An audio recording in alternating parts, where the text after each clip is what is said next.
Muy buenos días a todos, muy buen lunes. El día de hoy tenemos con nosotros al biólogo Joel Linares Córdoba, que es egresado de la Universidad Nacional Mayor de San Marcos, en la Escuela Académica Profesional de Ciencias Biológicas y de la Orientación Hidrobiología y Pesquerías en el Perú. Es maestro en acuicultura por la Universidad de Río Grande, en Brasil, y candidato a doctor en ciencias agropecuarias por la Facultad de Ciencias del Mar de la Universidad Autónoma de Sinaloa, aquí en México. Dentro de su experiencia profesional, se ha desempeñado como especialista en el cultivo de peces marinos en la Dirección General de Acuicultura en Perú, investigador del Laboratorio de Peces Estuarinos y Marinos en Brasil y profesor auxiliar en la Escuela de Ingeniería Acuícola de la Facultad de Ingeniería Pesquera de la Universidad Nacional José Faustino Sánchez Carrión en el Perú. Tiene experiencia en reproducción, la agricultura y cultivo de juveniles de peces marinos, así como en su alimentación y nutrición, con énfasis también en organismos, en bioquímica de organismos acuáticos asociado al estrés oxidativo, comportamiento y estilos de afrontamiento al estrés. Te agradecemos mucho, Joel, que estés aquí y que nos presentes este tema que de seguro a todos nos va a ser muy, muy interesante ver cómo podemos pasar todo lo de etología, eh, relacionarlo con el estrés y con el manejo de los organismos. Muchas gracias por estar aquí. Sin más, ahora sí que adelante, Joel. Sí. Pues bueno, ante todo, muy buenos días con cada uno de ustedes, estudiantes, colegas. Agradezco la invitación del doctor Chaurán a través de la doctora Rossi, donde el año pasado pues tuve la oportunidad de conocer las instalaciones del CIGNOR en La Paz y en el laboratorio de genética acuícola y siendo honesto, quedarme bastante enamorado de sus instalaciones, ¿no? Dicho esto, pues compartirles un poco de la experiencia de mi trabajo de investigación como parte del doctorado. Esto es prácticamente resultados de un capítulo de la tesis y que espero pues que, digamos, pueda terminar siendo de interés de algunos de ustedes, ¿no? Entonces ya el título, como les había mencionado a través del flyer y la información, pues lleva como nombre caracterización y consistencia en los estilos de afrontamiento al estrés en juveniles de Lisa mugilcephals. Antes de entrar de lleno al concepto de los estilos de afrontamiento al estrés o EAE por sus abreviaturas, pues es importante recordar un poco o quizás para algunos entender el tema o el concepto del estrés, ¿no? Teniendo en consideración pues que el estrés se define como cualquier situación, digamos, que termina amenazando la homeostasis o equilibrio de los organismos, de cualquier organismo, y que puede llegar pues a reconstituirse a través de una serie de adaptaciones fisiológicas, ¿no? Gesto y colaboradores en el año 2015 pues recomienda que estas respuestas al estrés en peces específicamente pues va a depender de dos factores muy importantes, ¿no? La severidad, es decir, si va a ser un estrés agudo o crónico, y de la duración pues va a depender del plazo en el tiempo, ¿no? Una duración corta, mediana o a largo plazo del agente estresor. Entendiéndose, perdón, como agente estresor a cualquier factor extrínseco e intrínseco, digamos que puede ocasionar o desencadenar este desequilibrio en el organismo, ¿no? Y al mismo tiempo, pues todo este factor del estrés está, digamos, constituida en tres fases de respuesta, ¿no? Como podemos observar aquí en este pequeño diagrama, tenemos a una lisa en donde pues lo adapté ya de una referencia bibliográfica previa. Tenemos la respuesta primaria, ¿no? Que como ya les había mencionado, el agente estresor, cualquier tipo de factor, termina, digamos, siendo percibida por el cerebro, ¿no? Entonces es importante aquí ya entender que se comienza a desencadenar especialmente dos ejes, ¿no? De mecanismos de respuesta. La primera, que viene a ser el eje hipoficiario simpático cromafín, en el cual pues a través de señales neurales va a inervar el tejido cromafín a través de receptores colinérgicos, ¿no? Como por ejemplo la acetilcolina. y este al mismo tiempo va a terminar desencadenando pues la liberación de catecolaminas como por ejemplo la adrenalina, noradrenalina y en menor proporción pues la dopamina. Al mismo tiempo o de manera en paralelo, pero en un tiempo digamos un poco más lentas, también hay el desencadenamiento de un segundo eje, que es el eje hipófisis pituitario interrenal o el famoso HPI por sus abreviaciones, ¿no? En este eje, pues, o en este mecanismo, hay la interacción de una serie de neurohormonas y neurotransmisores, ¿no? Siendo la CRH o el factor liberador de corticotropina la neurohormona más importante, ¿no? Que va a terminar teniendo o actuando en la hipófisis anterior, ¿no? Y esto termina desencadenando la liberación de hormonas liberadoras de adrenocorticotropina, que van a terminar también actuando sobre el tejido interrenal que ocasiona la producción y finalmente liberación de cortisol al torrente sanguíneo, ¿no? Entonces, a manera de síntesis, la respuesta primaria, lo que más caracteriza de esta respuesta primaria es la liberación tanto de catecolaminas como de cortisol al torrente sanguíneo, ¿no? Eso es prácticamente los indicadores principales de que se ha suscitado una respuesta primaria. Si en caso el organismo no llegase, digamos, a reconstituirse fisiológicamente, termina desencadenándose una respuesta secundaria en el cual pues vemos que puede tener injerencia o afectar en términos de energía, en términos de respuestas inmunológicas, en términos de disfunción de hidrominerales, ¿no? Si este estrés continúa siendo severo y al mismo tiempo con una duración mayor, puede llegar a desencadenar una respuesta terciaria que muchas veces pues es irreversible, llegando a ocasionar la muerte y que tiene, digamos, como principales secuelas o se ven repercutidas el desarrollo, el crecimiento, el comportamiento, reproducción, entre otras, ¿no? Ya viendo recordado el tema o el concepto del estrés, pues vamos entrando ya al concepto de estilos de afrontamiento al estrés. Pero haciendo un paréntesis a manera de un poquito brevemente a manera de historia, pues comentarles que este tema o este concepto de EAE pues se inició como en la gran mayoría de estudios en peces en animales terrestres, ¿no? Específicamente aquí fue en ganado vacuno a través de un trabajo de Stephen y Hebsens. Posteriormente ya en peces, por el año 1973, Huntingford, trabajando con pez espinoso, evalúa el comportamiento agresivo de estos peces en términos de territorialidad, ¿no? Aunque en el estudio de Huntingford en el año 76 no toma o no acuña el concepto de EAE como tal, pues se dice que es el estudio pionero porque de una u otra manera encaja dos puntos importantes de este concepto. Uno que evalúa el comportamiento individual o la variabilidad individual del comportamiento, valga la redundancia, y el segundo porque sus resultados presentan consistencia en el tiempo. Joel, Ya, dígame. disculpa que te interrumpa, nada más se ve el título. Sí, solamente puse lo de EAE porque estoy hablando un Ah, poquito ok, de la perdón. historia para ya entrar. Digo, por si no había Ah, ok. avanzado. De que este estudio de Huntingford no acuñaba el concepto de EAE como tal. Años posteriores, en el año 99, ya entramos con Coljas que define o da una definición a este concepto propiamente dicha, ¿no? En el cual, como ya les había mencionado con el concepto o con el trabajo de Huntingford, la definición es que existe una variación comportamental de los individuos de una misma población ante una situación de estrés y que éstas tienen que ser consistentes en el tiempo, ¿no? A raíz de este concepto ya acuñado, ya definido como tal de EAE, es que se dice o toman como trabajo pionero al trabajo de Huntingford que les mencionaba previamente, ¿no? Entonces, esta variación se puede terminar, eh, digamos, definiendo en dos extremos del comportamiento, las cuales las han definido como perfiles proactivos y reactivos, ¿no? ¿Y cuáles son esas características propias de estos perfiles conductuales?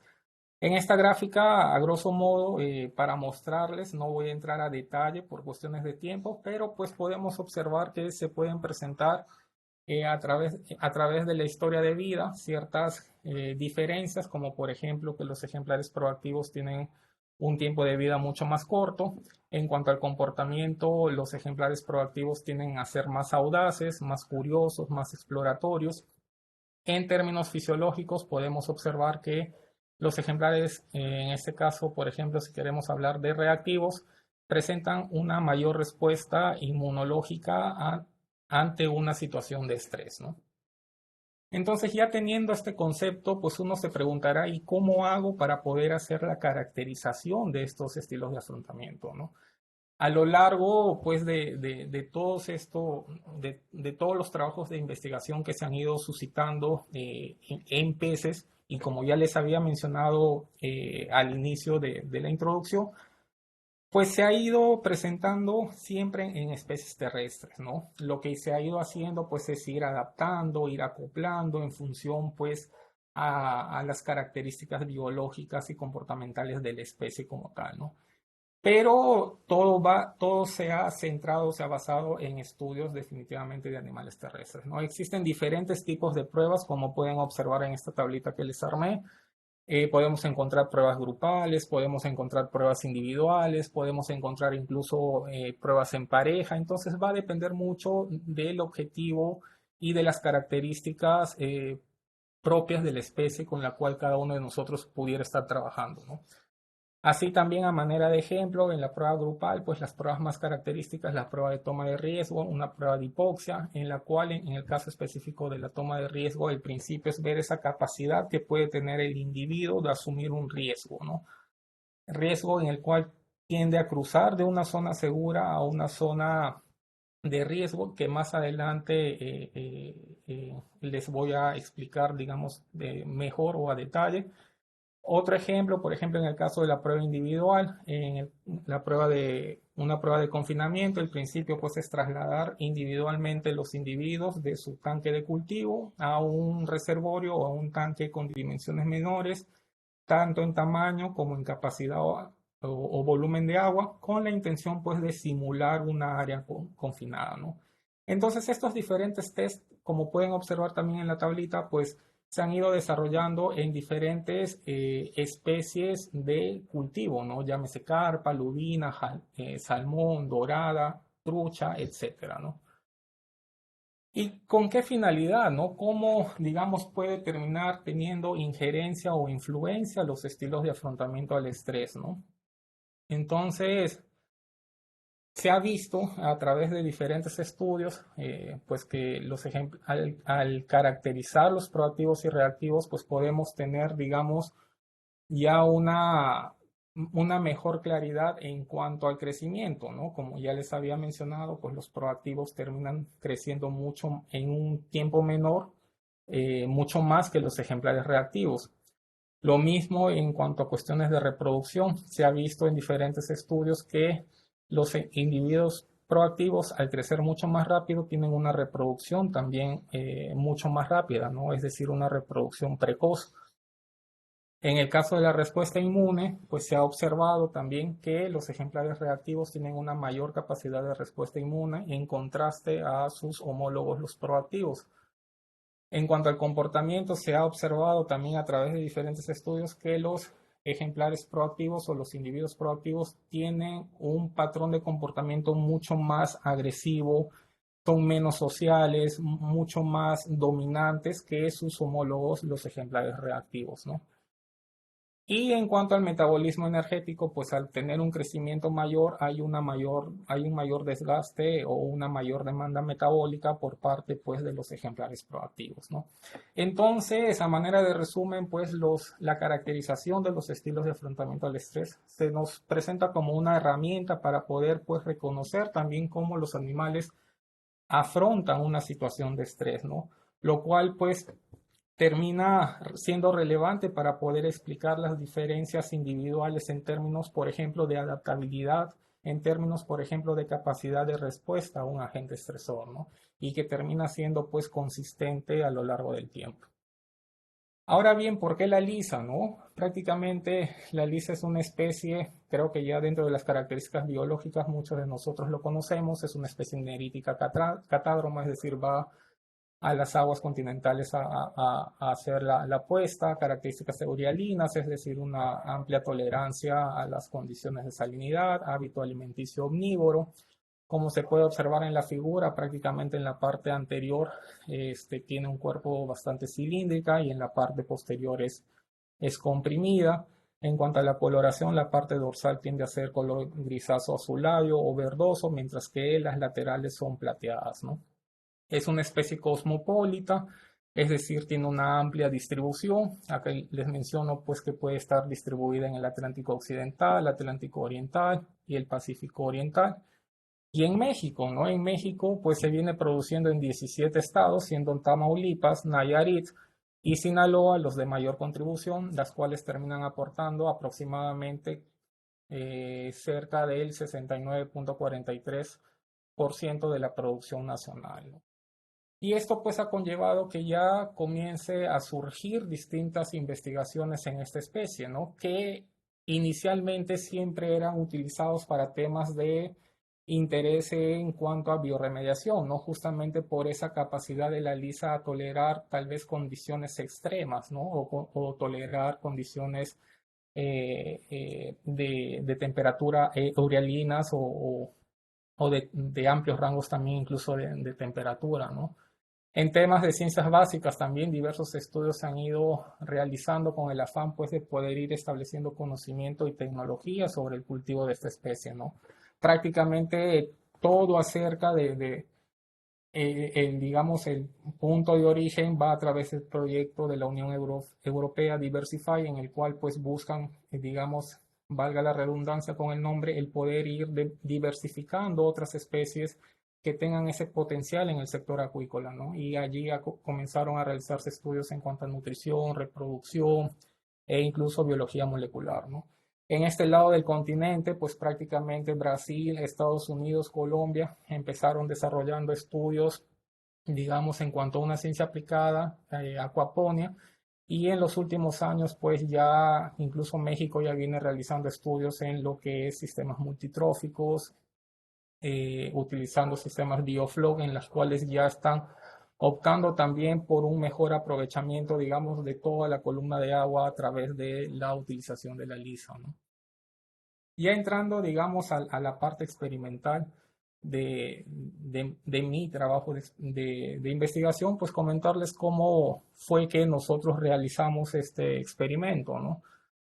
En cuanto al manejo de los organismos, pues comentarles que las lisas nuestras fueron capturadas en el estuario El Yugo, en Mazatlán, Sinaloa, y unos colegas y técnicos del CIAD Mazatlán nos apoyaron, digamos, en la recepción y en el acondicionamiento temporal de los ejemplares hasta su traslado aquí a Nayarit, a Tepic, Nayarit, al laboratorio de biotecnología acuícola que pertenece a la unidad de gestión e innovación acuícola de aquí del CENIC en Tepic, en las cuales estuvieron aclimatadas por un periodo de 3 semanas para posteriormente realizar la biometría y tener, digamos, la noción del peso y talla con la cual nosotros íbamos a iniciar el experimento, el cual al principio fue un peso de 10,37 gramos y una longitud de aproximadamente 12 centímetros, ¿no? Se procedió también a hacer el marcaje con microchips con la finalidad de hacer un seguimiento individual, ¿no? Porque acuérdense del concepto de EAE, es ver esa variación comportamental de individuos que pertenezcan a una misma población, ¿no? Posteriormente a este marcaje, pues se procedió a acondicionarlos en 2 tanques de 120 litros con una densidad aproximada de 2 metros cúbicos, ¿no? Las condiciones de cultivo se mantuvieron dentro de las condiciones óptimas propias de esta especie en cuanto a temperatura, oxígeno, salinidad, alimentación y fotoperiodo. Ya, digamos, teniendo las especies o los individuos acondicionados, se procedió ya con la realización de las pruebas de estilos de afrontamiento para la caracterización como tal, ¿no? Nosotros nos basamos o se tomaron las pruebas basándonos en el estudio de Jiménez Rivera, que es una colega de laboratorio, en la cual ella probó diferentes, valga la redundancia, pruebas o test para ver cuál de todas ellas se terminaban acoplando a la especie. Y obviamente antes de poder decir, esta prueba pudiera ser, esta prueba no pudiera ser, lo que hicimos también fue previamente hacer un etograma, es decir, conocer bien las características de comportamiento de la especie en el transcurso del día y bajo las condiciones de cultivo a las cuales nosotros posteriormente las íbamos a volver a someter. Teniendo, digamos, este etograma, perdón, previamente, Jesse procedió a realizar esta selección de las pruebas y en la cual pues determinó que las pruebas que brindaban una mejor respuesta era una prueba grupal, la prueba de toma de riesgo, y tres pruebas individuales, la prueba de restricción, predador y confinamiento. Basándonos en eso, pues realizamos la prueba grupal, en la cual pues tenemos un tanquecito, como pueden observar acá, el cual está dividido en dos partes, tiene una ventana. Esta prueba consiste, como ya les había mencionado inicialmente, en ver la capacidad de riesgo. Colocamos en un lugar, digamos, como zona de riesgo, en la cual, perdón, zona segura, en la cual la cubrimos con lona o plástico negro para más o menos tener una intensidad lumínica de aproximadamente 0 lux. ¿Por qué? Porque prácticamente la lisa, al ser una especie que prácticamente tiende a estar en condiciones, se pudiera decir incluso anóxicas, en condiciones incluso demersales, pues se le hace para ella más factible la oscuridad que, digamos, una zona con bastante iluminación. Entonces, basándonos en ese patrón de comportamiento de la especie, consideramos a la zona segura bajo una condición lumínica de 0 lux, y la zona de riesgo ya prácticamente una zona descubierta que tenía incidencia lumínica de las lámparas propias del laboratorio, ¿no? Esta prueba tuvo una duración de 3 horas, la primera hora prácticamente de acondicionamiento, de ver cómo la especie se comportaba, digamos, allí ante cualquier circunstancia que se pudiera presentar, y 2 horas de prueba como tal, en la cual se da inicio cuando se levanta la ventana que tenemos aquí y pues dejamos por 2 horas correr. Es importante mencionarles que en los extremos nosotros teníamos cámaras para poder visualizar, digamos, las especies que iban cruzando, ¿no? Y estaban marcadas también. Posteriormente a esto, después de 15 días, nosotros realizamos las pruebas individuales. Importante recalcar que las pruebas individuales se realizaron de manera seriada el mismo día, es decir, de manera continua. Tanto en la prueba de restricción, en la prueba de predador y en la prueba de confinamiento se evaluaron dos parámetros de respuesta, eh, la actividad total y el número de intentos de escape. Obviamente que cada uno de estos tipos de respuestas nos pueden dar, digamos, diferentes características comportamentales. En el caso, pues, a manera de ejemplo, en el caso de la prueba del predador, tuvimos un pez de plástico, aproximadamente 50% más del tamaño del promedio de nuestros peces, con la finalidad, pues, de simular que efectivamente era un predador, ¿no? Entonces, estas pruebas, como les menciono, eran seriadas. El mismo individuo que iniciábamos con la prueba de restricción pasaba a la prueba de predador y pasaba a la prueba de confinamiento. También es importante recalcar que para ver el tema de consistencia, estas pruebas fueron repetidas en 2 oportunidades. Por eso es que vamos a ver más adelante run 1, run 2 o corrida 1, corrida 2. La segunda corrida fue realizada después de 4 meses. Y al finalizar cada una de este set de pruebas, y sobre todo al finalizar la prueba de confinamiento, lo que hicimos fue también tomar muestras de sangre para poder ver las concentraciones de cortisol y glucosa por cada una de las corridas, y también una como basal que se tomó antes de dar inicio al experimento como tal. En cuanto a los análisis estadísticos, pues a manera general, pues utilizamos el software SPSS, los datos los presentamos como media más error estándar, verificamos normalidad y homoscedasticidad de varianza. El nivel de significancia que consideramos fue menor a 0.05.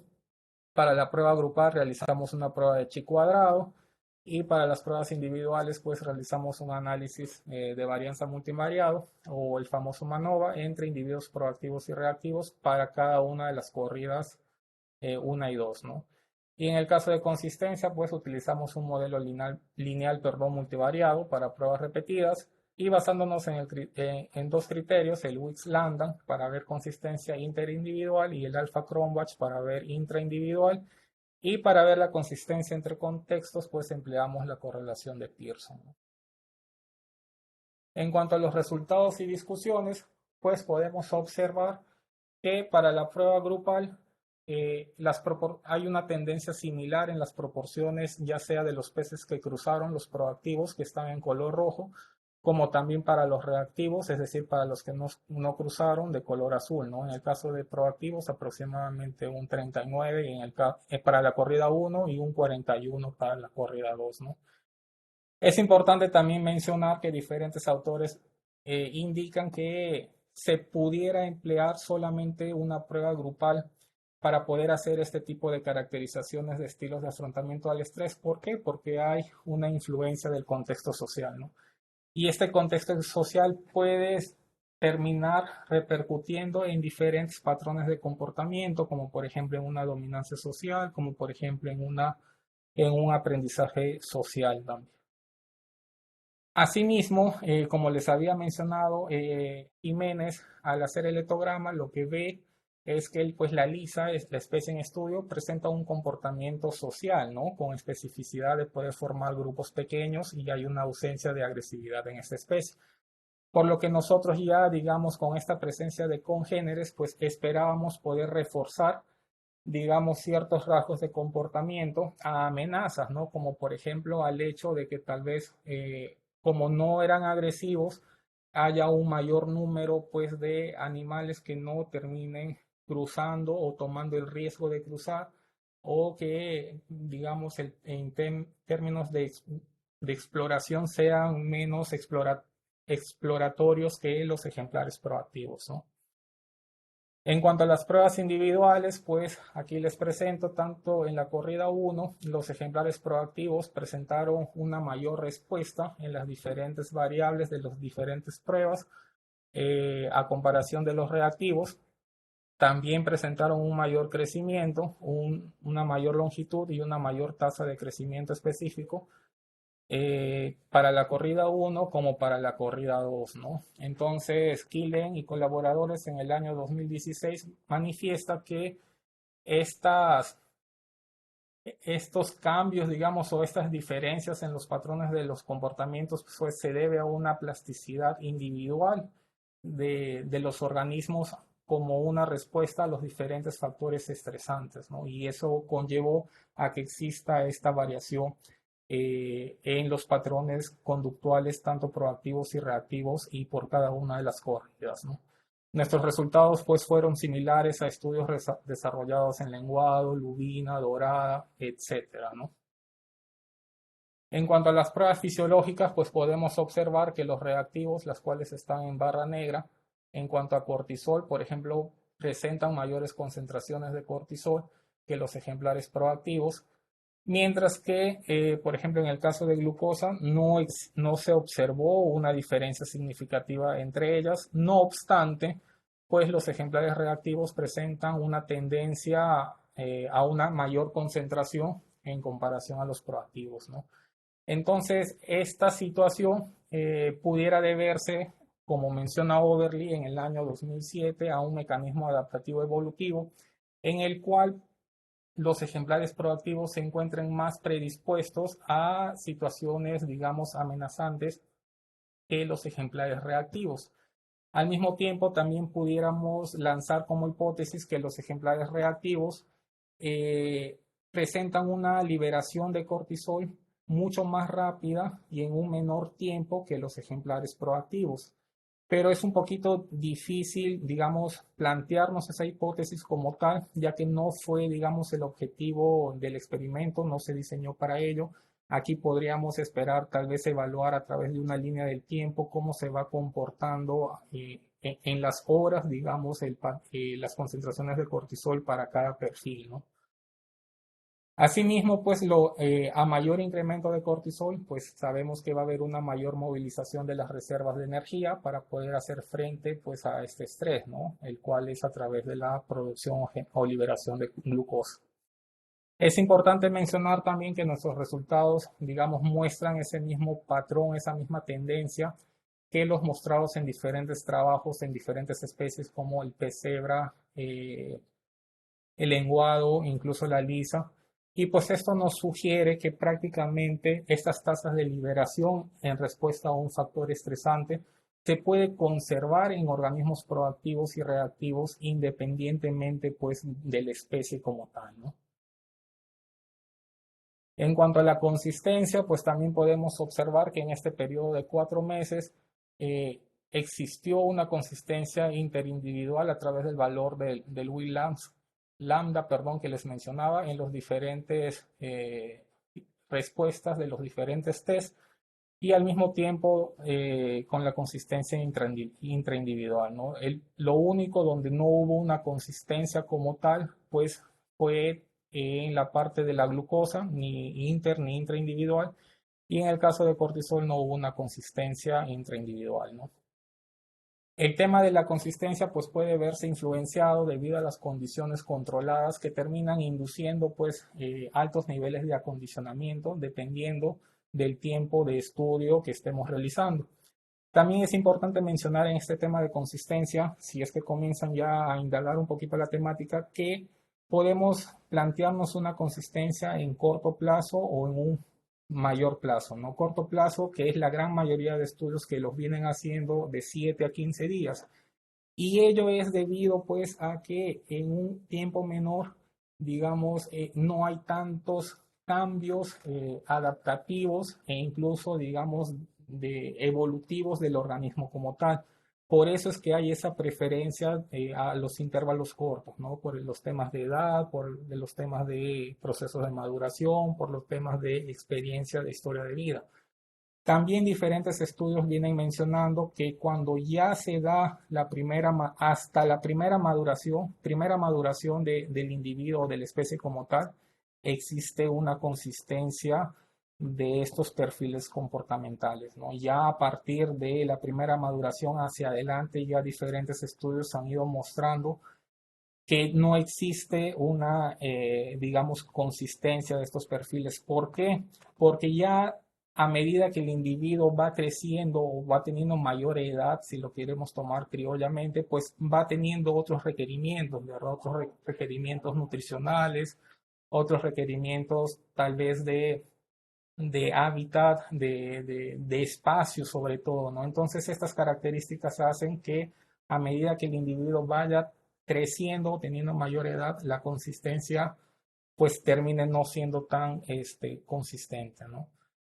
Pues nuestros resultados del mismo modo fueron muy similares a estudios realizados en otras especies, el pez espinoso, el pez cebra, la lubina, el lenguado senegalés, entre otros, ¿no? Finalmente, como conclusiones de este trabajo, pues terminamos confirmando la existencia de los EAE de tipo proactivo y reactivo en juveniles de Lisa. Los organismos proactivos, pues a diferencia de los reactivos, como ya les mostré, presentan mayor predisposición, por ejemplo, a tomar riesgos, presentan mayores tiempos de actividad e intentos de escape en las diferentes pruebas comportamentales y los proactivos también terminan teniendo bajos niveles de cortisol y glucosa, ¿no? Lo cual pues puede representar una menor susceptibilidad al estrés en términos de cultivo o en términos de acuicultura como tal. Los estilos de afrontamiento al estrés, pues en juveniles de Lisa presentaron un alto grado de previsibilidad, ya que sus respuestas conductuales observadas a través de diferentes pruebas y a lo largo del tiempo, pues fueron significativas y altamente consistentes, ¿no? Estos resultados muestran por primera vez una consistencia a largo plazo, específicamente en 4 meses para esta especie, ¿no? Y finalmente, las respuestas conductuales, los parámetros fisiológicos de Lisa no estuvieron correlacionados y pues se puede decir que cortisol y glucosa no son inherentes al tamaño, por ejemplo, de los individuos, sino a causa de la percepción del individuo al estrés como tal, ¿no? Finalmente, pues agradecer una vez más al doctor Chaurán, a la doctora Rossi por la invitación, también a quien es mi, mi director, porque a través de su proyecto se pudo realizar este trabajo de investigación. Cualquier duda, estoy a la orden. Muchas gracias. Muchas gracias, Joel. Muchas gracias por presentarnos este tema. Esperamos preguntas de parte del auditorio, ya sea en la sala de posgrado o a través de la forma o la plataforma digital que tenemos. Pueden ir en la plataforma digital, pueden ir levantando la mano para irles dando la palabra, y en la sala de posgrado, si gustan acercarse al micrófono, decir su nombre y hacer la pregunta.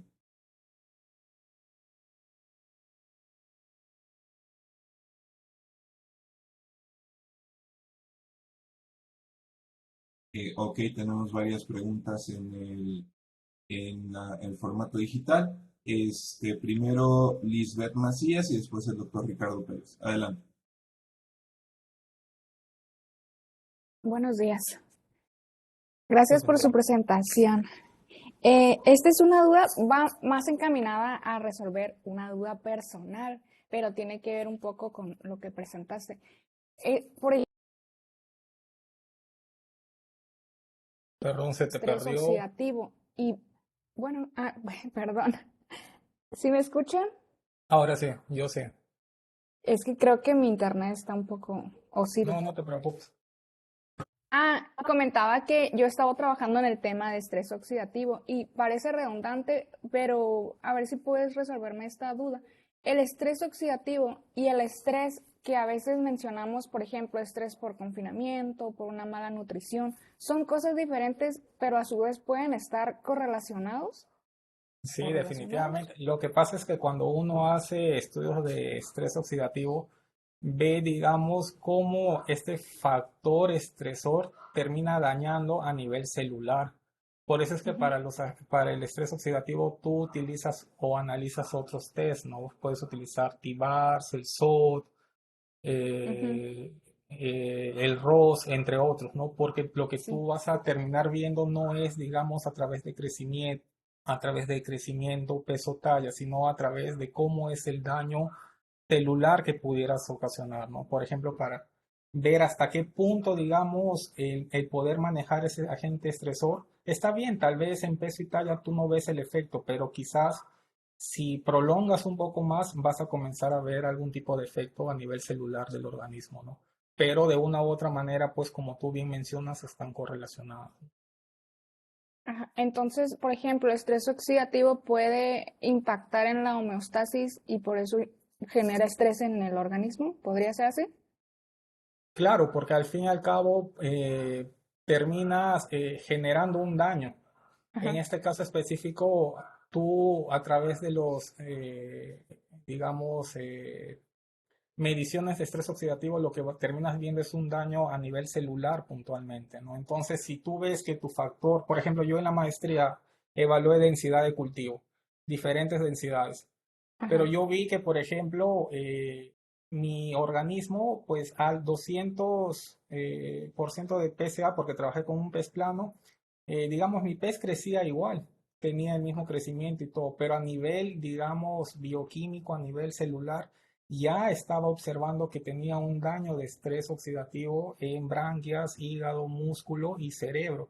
Mientras que, Ujú, por ejemplo, a 150 no tenía diferencias, por ejemplo, en cuanto a crecimiento con el de 200, pero mi incidencia o mi daño celular a nivel de 150 no era tan fuerte. Entonces yo puedo concluir que sí, efectivamente puedes llevar tu cultivo, en este caso a 200 PSA, pero ojo, vas a tener en consideración de que más adelante pues se puede presentar una mayor mortandad de tus individuos, porque no es de que el daño celular lo vas a observar a través de mortalidad ujú, mañana, ¿no? Lo puedes observar de aquí a 15 días, 20 días.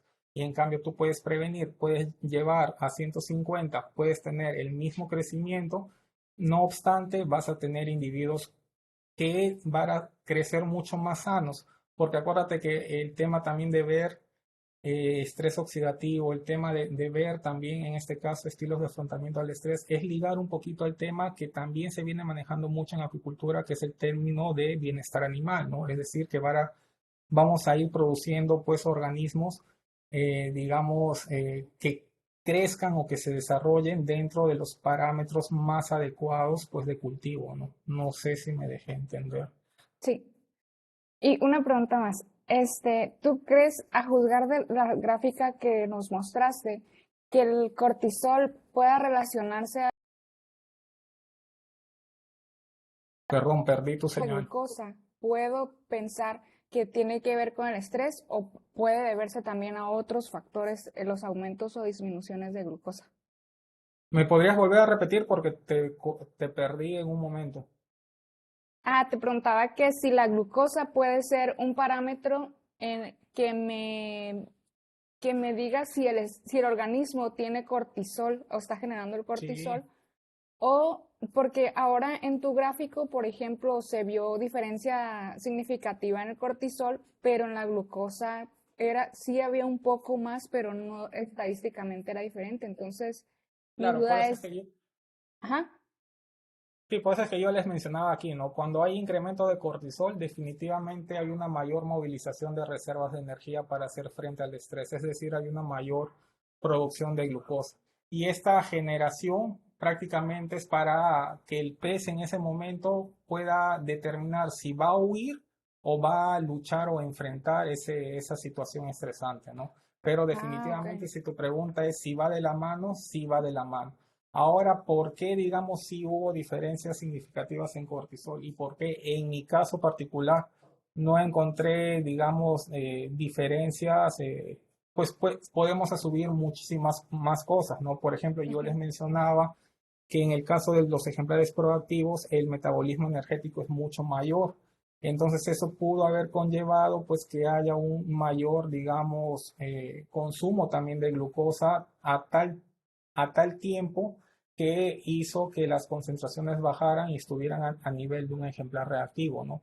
Pero Mm, eso son asunciones, sí, asunciones que, como les mencionaba, también no lo puedo concretar porque no fue, digamos, el objetivo específico del trabajo. Hay un compañero, el doctor Chaurán, incluso es parte de su comité, en donde él sí está evaluando una línea de tiempo en tanto cortisol y glucosa para poder ver cómo es ese patrón de comportamiento de las concentraciones de estos parámetros, tanto para proactivo y reactivo, y poder, digamos, ir determinando si efectivamente existe o están sincronizados producción cortisol con producción de glucosa y ujú, hasta qué punto o qué tiempo me refiero, y de ahí comienza, digamos, a haber un equilibrio, ¿no?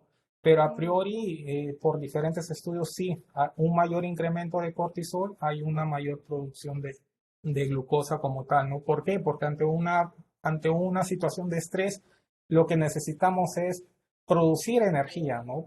ujú. ¿Para qué? Para que justamente con esa energía poder ver si me congelo o simplemente me marcho a la fuga y huyo de esa situación estresante, ¿no? Ujú. Muy bien, gracias. No, no hay de qué. A ti. Muchas gracias. El doctor Ricardo Pérez, después Juan Pérez y después la doctora Nixie. Adelante. Ok, Hola, buenos días. Muchas gracias por tu presentación. Tengo una observación y dos preguntas. La observación es en la diapositiva 11, por favor, si la puedes poner. sí. Que no me quedó claro ahí los números que tienes con respecto a la gráfica. No sé si están al revés o yo entendí al revés. A ver, aquí lo que yo les muestro, No, pues no es la las estamos viendo, proporciones. ¿eh? No, a ver, No estás permítame. compartiendo. Ah, ok, ok, perdón, Sí, perdón. Carlos, no compartes, comparte, por favor. Ok, perdóneme. Allí en la gráfica tienes que... ¿Ahora sí lo ve? Sí, sí. Ok. Pon la que sigue. Sí, un ratito, por favor, permítame. Acá me aparece una ventanita. Dice, cruzaron Sí, 26 y no cruzaron ajá, 40. ajá, pero aquí yo Digo, le estoy ¿cruzaron poniendo. qué? Sí, no cruzaron 40 y cruzaron 26 de la primera corrida. Así es. Pero lo que pasa es que mi gráfica está en proporciones, en porcentaje. Sí, el, Por el eso. 66, ¿qué es? El 60, es el número de individuos, 26 más 40, los individuos que yo utilicé, digamos, al inicio de mi experimento. Ah, ok, ya, entonces estaba yo entendiendo O mal. sea, este 66 Sí, sí, sí, ya, me ya, ya, ya, designa ya, el ya, ya, ya, 100%. ya, sí, sí, gracias. Eh, en tu tabla del análisis intraindividuo, no me quedó claro Este, más adelante. Acá. Ahí de consistencia intraindividual. De acuerdo a los valores de P, que son significativos, yo entendería que no hay consistencia en todos los que están en ese negrita. Sí, pero en el caso, lo que pasa es que en el caso, por ejemplo, de estos índices de tanto de lambda Wilks como alfa Cronbach es lo opuesto, ¿no? En el caso, por ejemplo, si puede observar en el caso del interindividual con este valor de lambda Wilks, es al contrario, ¿no? Niveles mayores a 0.05, pues hay una significancia. Y en el caso de la intraindividual, según la definición o según el concepto de este alfa Cronbach, es al revés, ¿no?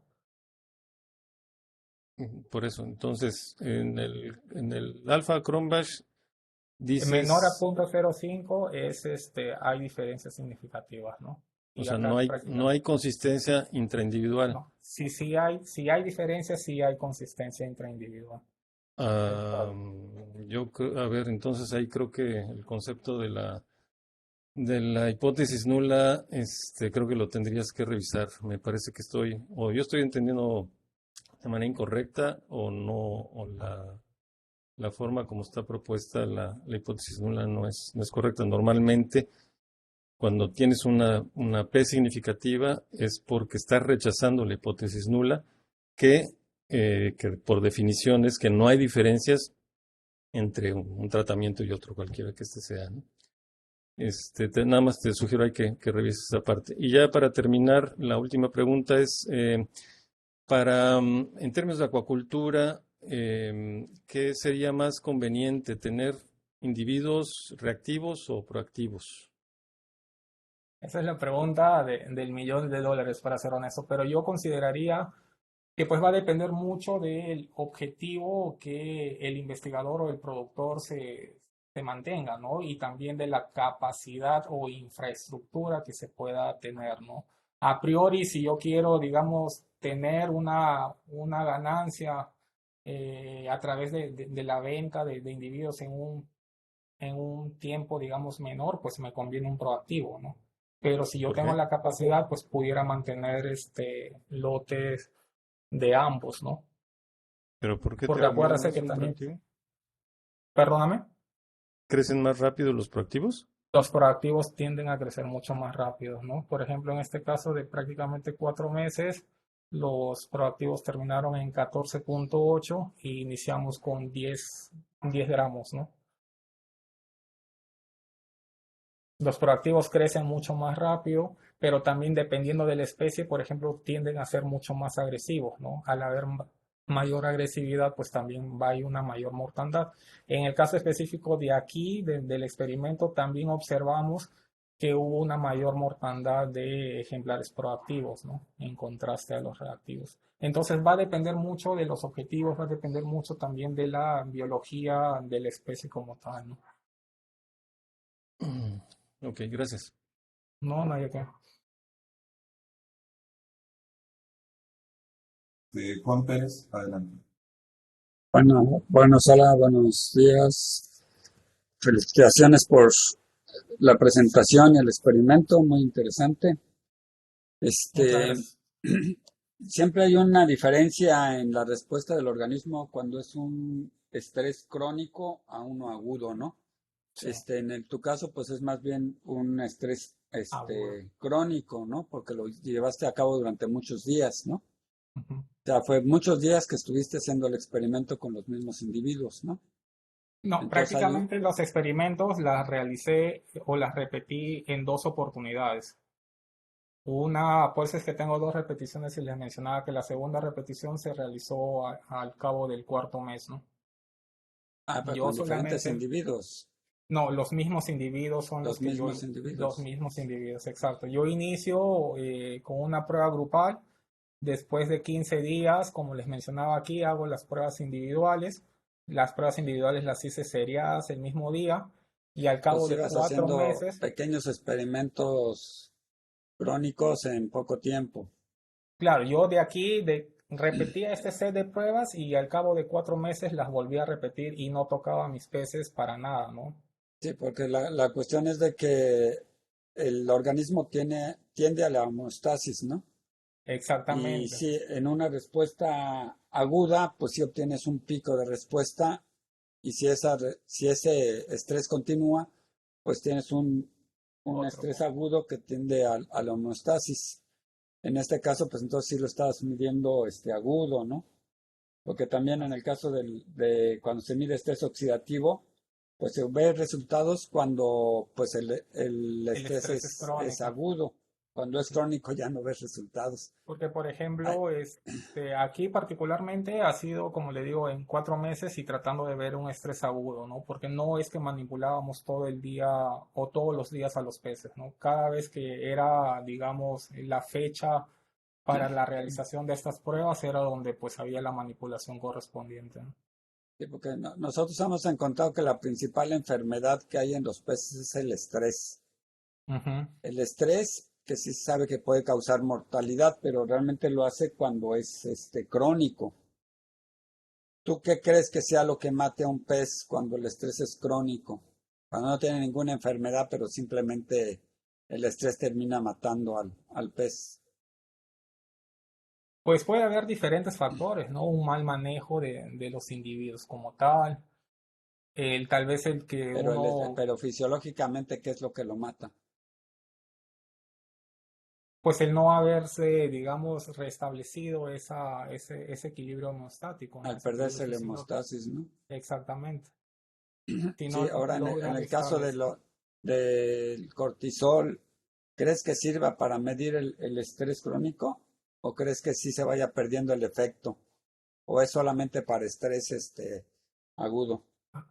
Yo creería que para estrés agudo, que es el caso de este trabajo, pues sí, sí es un buen indicador, ¿no? Porque como también ya la literatura lo menciona, eh, estos, estos tipos de parámetros a evaluar para, como indicadores de estrés, digamos que sean a ciencia cierta óptimas o buenas, pues no lo son, ¿no? Por eso es que hoy por hoy ya se va incursionando a otros tipos de estudios que permitan, digamos, poder establecer si efectivamente el estrés termina siendo, digamos, contraproducente para el individuo, ¿no? Y uno de ellos es lo que usted menciona, el estrés oxidativo también.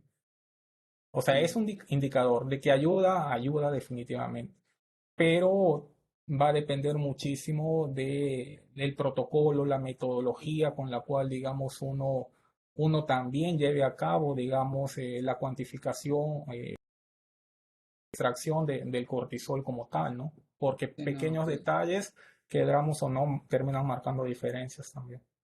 sí, porque sí, el problema es cuando tienes un estrés crónico, ¿no? Y quieres hacer mediciones. Como Exacto. tiende a la homeostasis, se pierde ahí. Bueno, muchas gracias. No, no hay que.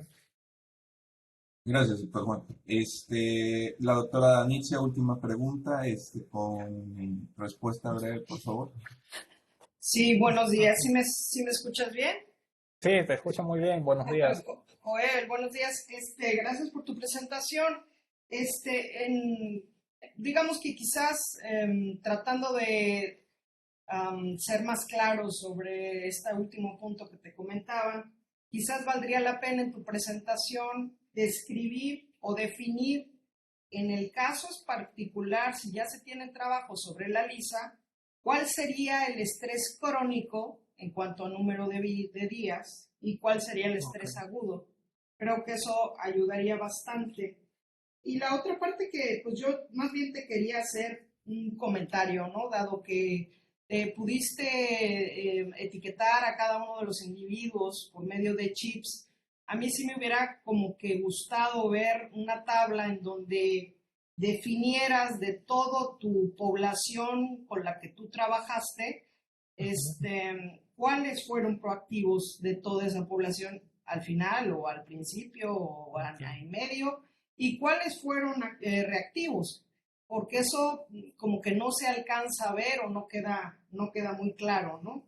Y la otra pregunta, no sé si yo me perdí, no vi la talla inicial con la que empezaste tu trabajo de peces. Aquí ¿Cuál fue la 10 talla? lo mencioné, 10,37 Ah, gramos. La ok. talla, perdón, 12 Ajá. centímetros. Y Ok, el ¿y peso terminaste 10,37. con cuánto?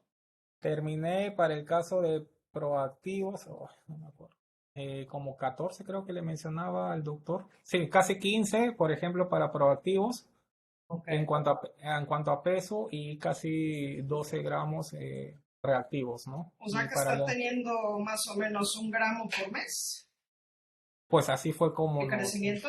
nos creció, sí, los peces en 4 meses. Ok. Bueno, en ese sentido yo te preguntaría que eso es algo muy importante. Cuando tú estableces experimentos grupales, yo no sé la proporción si la pudiste definir entre machos y hembras, No, es que no porque era el objetivo. no, pero hay unos otros factores que pueden Ah, empezar sí, a influir. La lisa tiene una capacidad de precocidad muy alta. Entonces, dependiendo de si los machos empiezan a madurar, digo que no creo a lo mejor que sea este caso, pero si empiezan a madurar, se empiezan a disparar otras señales hormonales como la testosterona, el estradiol, y eso influye muchísimo en el comportamiento. No sé si me pudieras sí. hablar algo de esto. No, pero es que ahí sí le puedo mencionar que, por ejemplo, un compañero que justo eh, siguió con los primeros peces que se trajeron aquí al CENIT, por ejemplo, después de 2 años y aproximadamente ya en 300 gramos, que incluso la literatura marca, recién se pudo ver algunos individuos que ya estaban en ese proceso de maduración, ¿no? Definitivamente los ejemplares que nosotros hemos utilizado, 10, 14 gramos, pues no están en esa etapa de maduración propiamente dicha, ¿no? Te lo digo porque pues los que nos quedaron y debido ya a que no había estudiante y todo, terminamos sacrificando, ya eran individuos de 300 gramos, de 25 centímetros o más, en las cuales terminamos haciendo pues una especie de biopsia y la diferenciación de gónadas, eh, o sea, no había una diferenciación gonadal propiamente dicha. Unos 2, 3 ejemplares que justamente estaban incluso marcados como proactivos fueron los que se pudieron diferenciar, digamos, y poder decir, ¿no? Por ejemplo, hubo un macho que apretamos nada más y ya estaba espermeando y revisamos el chip y estaba etiquetado como proactivo y así con algunos otros casos, ¿no? Pero eran tamaños mucho más grandes, muchísimo más grandes, con casi 2 o 3 años que ya estaban en el laboratorio que alcanzaron esa maduración, ¿no? Como tal. Porque sería muy interesante luego migrarlo precisamente a esas tallas para ver si realmente existe diferencialmente una respuesta que en Exacto, o teoría sea, debería de existir, ¿no? Muchas gracias, exactamente. Joel. No hay Muchas de qué, gracias. doctor. Gracias, doctora Anitzia. Nos quedan 2 minutos. El aula de posgrado posiblemente se vaya a tener que desconectar ya que tienen otra clase. Pero tenemos una pregunta del doctor Pili Racota. Si gusta, doctor, hacerla y los que gusten quedarse, adelante. Muchas gracias. Adelante, doctor. Bueno, ¿sí me escuchan? Sí, buenos Sí. días, ¿cómo está? Muchas felicidades, Joel, muy buen trabajo y muy Muchas interesante. gracias. Yo regreso un poco al tema que empezó a tocar Juan Carlos sobre estrés agudo y estrés crónico. Bueno, en primer lugar, si mal no recuerdo, el cortisol sí te refleja también un nivel de estrés crónico, ¿no? No como pico como tal, pero sí, digamos, niveles sostenidamente más altos que en Es organismos un no. indicador que se acepta, digamos, para poder Sí. definir estrés, ¿no? Sí, pero estaba como que un poco la duda, si, o sea, el agudo está claro que hay un pico de cortisol y todo lo que ya dijiste, ¿no? Catecolaminas y demás, y toda la parte metabólica, ¿no? Pero si mal no recuerdo también, digamos, si el estrés se continúa, tienes un pico inicial en el estrés agudo, baja un poco, pero se sostienen los niveles altos, pues aún en un estrés crónico. Ahora, bien, el estrés crónico es o bien una situación que se mantiene, por ejemplo, alta densidad, o bien estreses agudos repetidos, esos a la larga también se consideran como un estrés crónico. Entonces, en ese sentido, digamos, en esto del EAS en la separación entre proactivos y reactivos, me parece que se ha hecho sobre todo en cuanto a estímulos puntuales, es decir, estrés agudo, ¿no? Qué Exacto. tanto también se ha hecho, digamos, en un estrés sostenido crónico o repetido, que también sería crónico, ¿no? Claro, o sea, este estudio principalmente, como se menciona, pues ha sido en estrés agudo, prácticamente las pruebas más direccionadas a pruebas que sean fáciles de emplear, ¿no? Ya sea por un trabajador, etcétera, ¿no?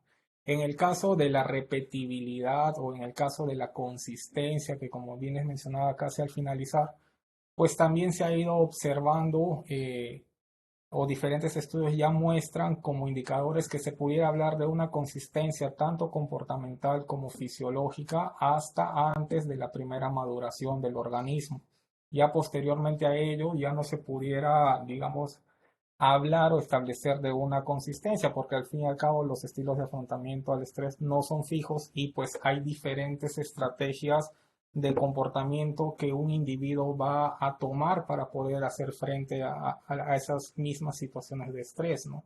Entonces eso hace que definitivamente la consistencia en función a la edad del individuo, en función al proceso de maduración, en función a las experiencias de vida del individuo, pues digamos, puedan ir cambiando, ¿no? A lo largo del tiempo.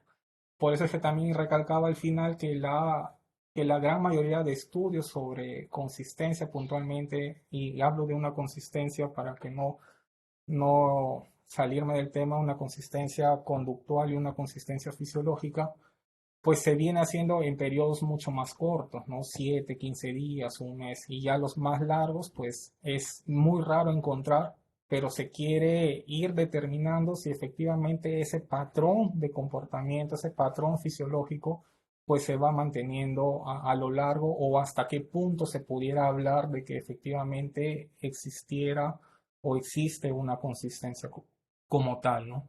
No sé si con ello respondo su pregunta. Sí, sí, sí, sí, de hecho, para allá iba, esto de la consistencia, digamos, estar repitiendo y ver si hay cierta reversión de que pasen de Exactamente. reactivos o proactivos o reactivos, ¿no? Y Estaría muy pasa, interesante, ¿no?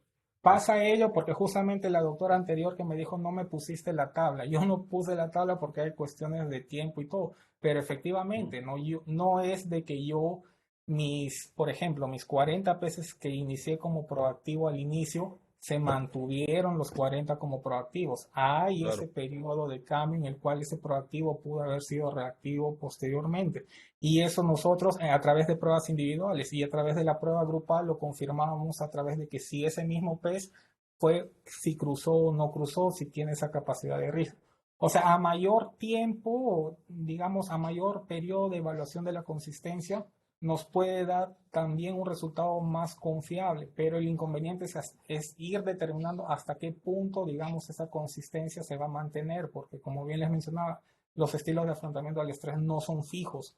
No es de que siempre ese individuo va a mantener ese patrón, ¿no? Hay diferentes características que van a ir, digamos, haciendo que hayan esos cambios, ¿no? Que ya, como ya les había mencionado. Disculpen, O- se nos ha terminado el tiempo. ok, muchas gracias. No hay de qué. Cualquier cosa, al final de la presentación está mi correo si alguien quisiera entrar en contacto, cualquier duda. Por si acaso ya este trabajo, ya el artículo ya fue publicado en la revista Aquaculture. Si quisieran, yo se los puedo hacer llegar con todo el cariño del mundo. Ok, Muchas gracias. gracias.